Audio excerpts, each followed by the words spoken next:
ताली होनी चाहिए कम से कम। बालाजी का स्वागत हो रहा है सेहरा पहना के।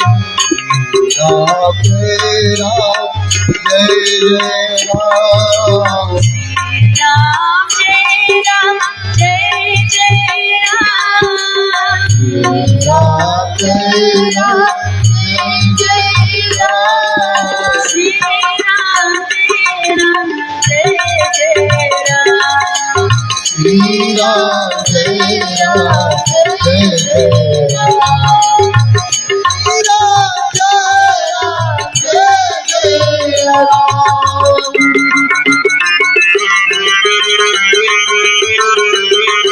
सभी लोग विजय की ताली बजाते रहेंगे।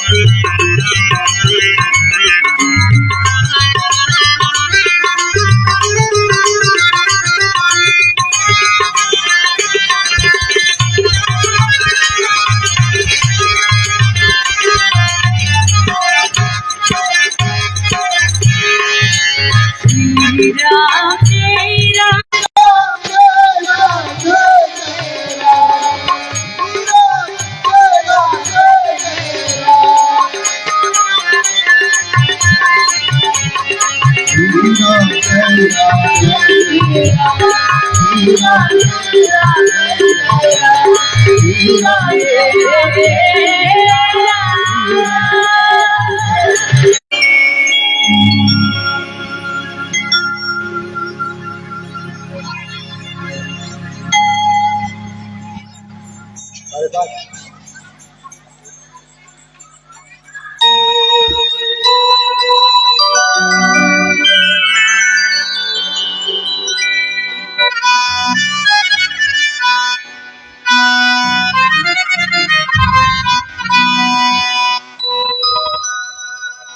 बोली राघवेंद्र सरकार की जय।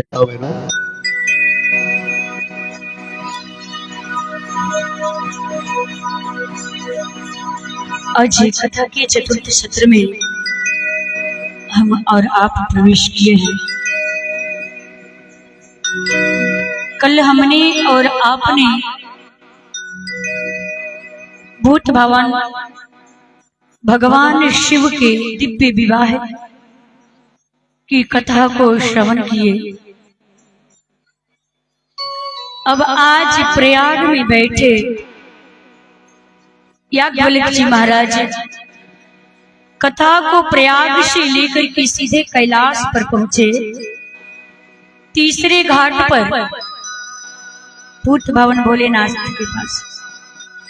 देखिए कल तक तो कथा याज्ञवल्क्य जी महाराज भरद्वाज जी को सुना रहे थे, परंतु अब आज से कथा भूत भवन भोलेनाथ जी माता पार्वती जी को सुनाएंगे। कल तक तो आपने शिव कथा श्रवण किया, शिव चरित्र श्रवण किए, परंतु आज से प्रारंभ होती है राम कथा। क्योंकि राम कथा के अधिकारी वही व्यक्ति होते हैं जो शिव कथा श्रवण कर लेते हैं, शिव चरित्र। याज्ञवल्क्य जी महाराज भरद्वाज मुनि से कहते हैं परम रामगिरी वर कैलाश,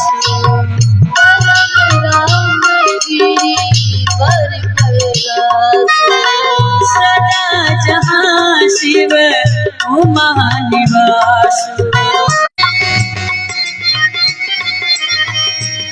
गिरि पर्वत पीठ विशाला,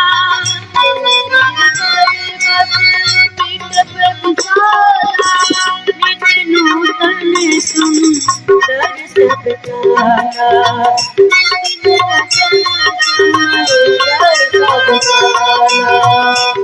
नूतन सुंदर सबकारा।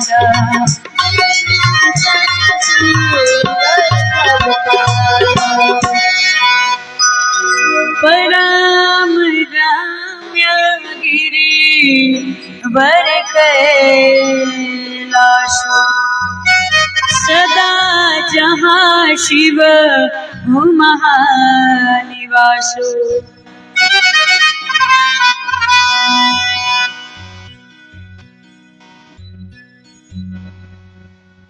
याद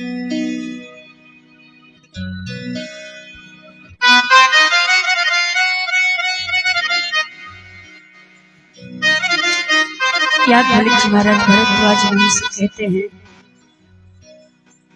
मुनिवर कैलाश का दिव्य शिखर है कौन सा, जहाँ पे सदैव भूत भवन भोलेनाथ जी और माता पार्वती जी निवास करते हैं।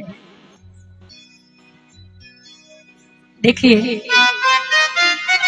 आपसे एक बात निवेदन करूं, एक से बढ़कर के एक पर्वतारोही भये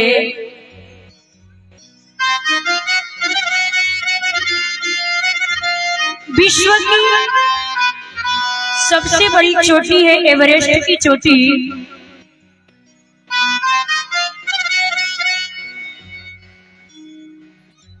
वो पर्वतारोही एवरेस्ट के चोटी पर पहुंच गए, परंतु आज तक कोई ऐसा जन्म नहीं लिया है जो कैलाश के शिखर पे पहुंच के दिखा दे, चढ़ के दिखा दे।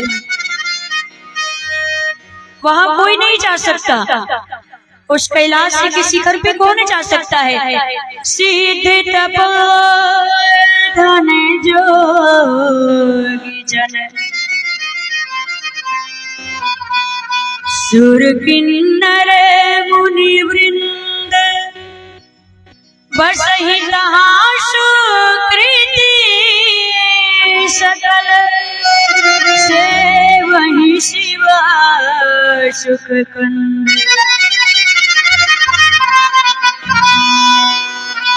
जो सिद्ध लोग हैं, मुनिश्वी लोग हैं, जो भक्त हैं, जोगी है, देवगण है, वही पहुंच सकते हैं उस कैलाश की शिखर पे। अपने तप और बल के प्रभाव से वहां पर पहुंच सकते हैं। वहां भगवान शंकर और माता पार्वती जी सदैव वास करते हैं।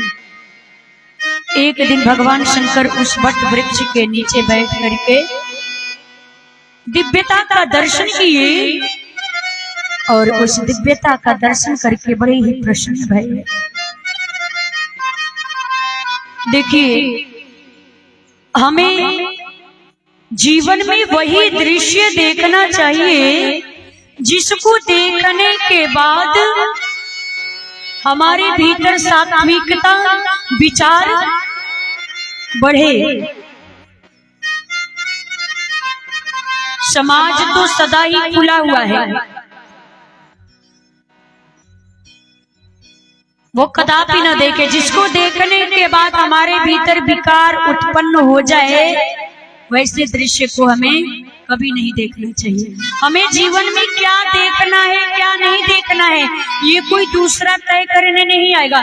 हमको और आपको स्वयं ये तय करना पड़ेगा कि हमको कौन सा दृश्य देखना है, कौन सा नहीं दृश्य देखना है, क्या करना है, क्या नहीं करना है। उस कैलाश के शिखर पे विशाल वृक्ष है। गोस्वामी जी महाराज कहते हैं, नित्य नूतन सुंदर सब काला। ये जो वृक्ष है ना, वो सदैव नवीन बना रहता है। क्यों? क्योंकि भगवान शंकर उस वृक्ष के नीचे बैठ करके नित्य प्रतिदिन भजन करते हैं। भगवान शंकर के भजन के प्रभाव से उस वृक्ष में नवीनता बनी रहती है। तो ये बताइए, जब भजन के प्रभाव से वृक्षों में नवीनता आ सकती है, तो क्या हमारे और आपके भीतर नहीं आ सकती है? बिल्कुल आ सकती है। इसलिए भाव कुभाव जिस भी प्रकार हो, भगवान के भजन करने का स्वभाव बनाया जाए। इसलिए जितना ही भक्ति करेंगे, देखिए भक्त कभी बुरा नहीं होता है। भक्त तो सदैव अपने तरंग में रहता है। भगवान शंकर देखे और उन्होंने नित्य नूतन सुंदर सब काला। भगवान शंकर अपने हाथों से गए बाघंबर स्वयं लेकर के आए और बिछा करके बैठ गए। देखिए भगवान शंकर के पास बहुत सारे गण हैं, अगर वो चाहते तो किसी भी गण को आदेश दे देते कि आप मेरे लिए आसन बिछा दो, आसन लगा दो, है कि नहीं? किसी भी गण को आदेश दे देते कि मेरे लिए आसन लगा दो, परंतु नहीं, भगवान शंकर स्वयं ही अपने हाथों से उठाए बाघंबर, निजे कर डासी नहागरे पूछाला, स्वयं बिछा के बैठ गए। भगवान शंकर एक संदेश देना चाहते हैं कि यदि जीवन में स्वावलंबी बनना है ना प्यारे, तो आप किसी पे आश्रित मत रहिए, किसी के भरोसे पे मत रहिए। यदि ऊंचाई को प्राप्त करना है तो आपको अपने कार्यों को स्वयं ही करना पड़ेगा। किसी पे आश्रित मत रहिए, किसी के भरोसे मत रहिए कि मेरा काम अगला व्यक्ति करेगा तब हम करेंगे, तो फिर वही की वही रह जाएंगे, फिर आगे बढ़ने वाले नहीं है। इतना सुंदर दृश्य देखिए, उस दिव्यता भव्यता का दर्शन करते हैं भगवान शंकर। और भगवान शंकर का स्वरूप दिव्य है। देखिए स्वरूप जब सुंदर बनाया जाता है, जब किसी भी भगवान का चित्र हम और आप बनाते हैं, तो यदि चित्र बनाने वाले के चित्र यदि निर्मल होता है, जो चित्र बनाता है, चित्र बनाने वाला का चित्र यदि निर्मल होता है तो वह चित्र भी सुंदर निकल करके आता है। चरित्र से हमारा चित्र निकल करके आता है। हमारा चरित्र जितना ही सुंदर होगा, जितना ही निर्मल होगा, उतना सुंदर चित्र, उतना सुंदर निकल करके आएगा। कई लोग भगवान शंकर का चित्र बनाते हैं तो उसमें दाढ़ी मोछ बना देते हैं। बताइए भगवान शंकर को दाढ़ी मोछ है? नहीं ना, ये सब विकार है। और भगवान क्या है? विकार रहित है, विकार रहित है भगवान। देखिए जगदीश की कथा और जगत की कथा में यही तो अंतर है। ये जगत की जो कथा है विकार सहित है, और ये जगदीश की कथा क्या है? विकार रहित कथा है। अब कहेंगे कैसे? मान लीजिए एक ही व्यक्ति रोज रोज आ करके अपनी कथा आपको सुनाने लगे, तो चौथे दिन से आप उसको देखते ही दरवाजा बंद कर लेंगे। आएगा अभी सर खाएगा, सर दर्द कराएगा।